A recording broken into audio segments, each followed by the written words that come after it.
Welcome you to Stock Talk, your quick path to getting informed on key investment stories. Today, we are digging into Novo Nordisk, ticker NVO, and our insights. They're coming straight from a detailed analysis over at stocktelescope.com. Our goal here is simple: help you really grasp the essential bits about Novo's investment picture right now. And hey, remember to subscribe to Stock Talk for more of this. Oh, and the usual quick reminder. This is just for information, okay? Not investment advice. Right. And Novo Nordisk, it's a fascinating situation. You've got this pharmaceutical giant, really strong financially, fundamentally sound, but it's facing, well, a pretty tricky transition period. The core idea from stocktelescope.com, they're calling it a cautious hold. Oh. They've put a 12-month price target somewhere between $75 and $85. And that range, it really captures the whole story. There's maybe some value, but also, some very real competitive risks. All right, so let's unpack that. The stock's taken a huge hit, right? Down something like 53% from its peak in 2021. It was near $146, now hovering around $68, $69. What triggered such a dramatic fall? Yeah, it's steep. The main culprit really is Eli Lilly, no Right. question. Their drug, tirzepatide, maybe you know it better as Mounjaro or Zepbound. Right, those names are everywhere. Exactly. And it's essentially leapfrog Novo in the GLP-1 market. Lilly now holds about 53% of that share. And the key thing is the clinical results. Lilly showing weight loss in the 15 to 20% range. Novo's semaglutide, it's generally more like 10 to 15%. Why the difference? It seems to be down to Lilly's drug having this dual GLP-1 GIP mechanism. Think of it like hitting two relevant pathways in the body instead of just one. That seems to give it that efficacy edge. Okay, so Lilly has the edge. They've grabbed the market share lead. Is Novo just outmatched? What are their defenses? Why isn't the call just to sell? That's the tension here. Novo isn't down and out. First off, their financials are, well, exceptional. We're talking an 88% return on equity. That's ROE. Shows how well they use shareholder money. 88%, that's huge. It is. And a 48% return on invested capital, ROIC. So incredibly efficient operations. Then you have the patents. They've built what's called a patent thicket around semaglutide. That should protect it in most major markets until, say, 2031 or 2032. So a decade of protection, roughly. In key places, yes. Plus, don't discount their marketing muscle and brand recognition. Patients know Wegovy and Ozempic. There's loyalty there. And, the whole market for these obesity drugs, it's expected to be massive, maybe $470 billion by 2030. There's probably room for more than one winner. Okay. Strong finances, patents, a growing market. Well, But you mentioned risks beyond just Lilly taking share. What about their own pipeline? I read about something called the CagriSema reality check.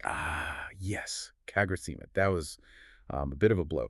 The trial actually showed pretty impressive weight loss, 22.7% in trials. That sounds good. It is good, but the market expectation had apparently been set, maybe unrealistically, on 25% or higher. So when it came in below that, even though it was objectively strong, the stock fell 27% back in December 2024. Wow, just based on missing that expectation. Yeah, pretty much. And there were also some issues around tolerability, which kind of limited how high they could push the dose for some patients.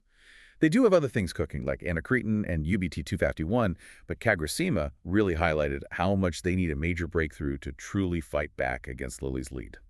So with this intense competition and pipeline pressure, what are they doing financially? Are they doubling down, spending more? Oh, absolutely. They're planning a huge capital investment program. We're talking $9.4 billion in CapEx planned for 2025. $9.4 billion CapEx, meaning new factories, production. Exactly. Building out capacity, acquiring sites like those from Catalent, trying to meet this incredible demand. It's largely debt-financed expansion. And while, as we said, their financials are strong today, pouring that much cash into expansion, well, it limits things like buybacks or dividends in the near term. And it adds execution risk. Can they build all this efficiently? And will the demand still be there exactly as projected if Lilly keeps gaining share? You mentioned patents as a strength earlier, but you hinted at exceptions. Are there cracks in that fortress? There are a couple of notable ones, yeah. The big one is China. The key patent there expires much sooner, looks like 2026. That potentially opens up a, $5 billion plus market to generics quite early. Okay, China 2026. What else? And then there's Canada. Believe it or not, their patent actually lapsed back in 2020. Apparently they missed a maintenance fee payment. Seriously, a missed fee. Seems that way. Just a small administrative slip-up, Yeah. potentially. But it means earlier generic risk there, too. So when you put it all together, the market share erosion to Lilly, the pipeline needing a big win, pricing pressures, these patent vulnerabilities, the huge CapEx spend, That builds the bear case, the scenario where the stock could potentially drift lower, maybe into that $55 to $65 range mentioned in the source. Okay, so summing it all up. Look, the cautious hold recommendation makes sense. Novo's financial strength and that core patent protection, they do provide a sort of safety net, a floor. But you just can't ignore the pressure from Lilly and that clinical edge they seem to have right now.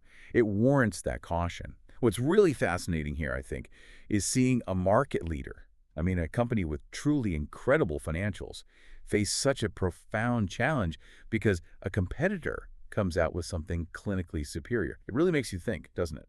For you, the listener. In a market evolving this fast, how do you evaluate value? Is it just the current numbers, or do you have to weigh the pace of innovation and these big market share shifts even more heavily? That is a great question to ponder. A lot to think about with Novo Nordisk. Thank you for joining us for this Stock Talk deep dive. We hope this gives you a much clearer picture. Definitely subscribe so you don't miss our next one.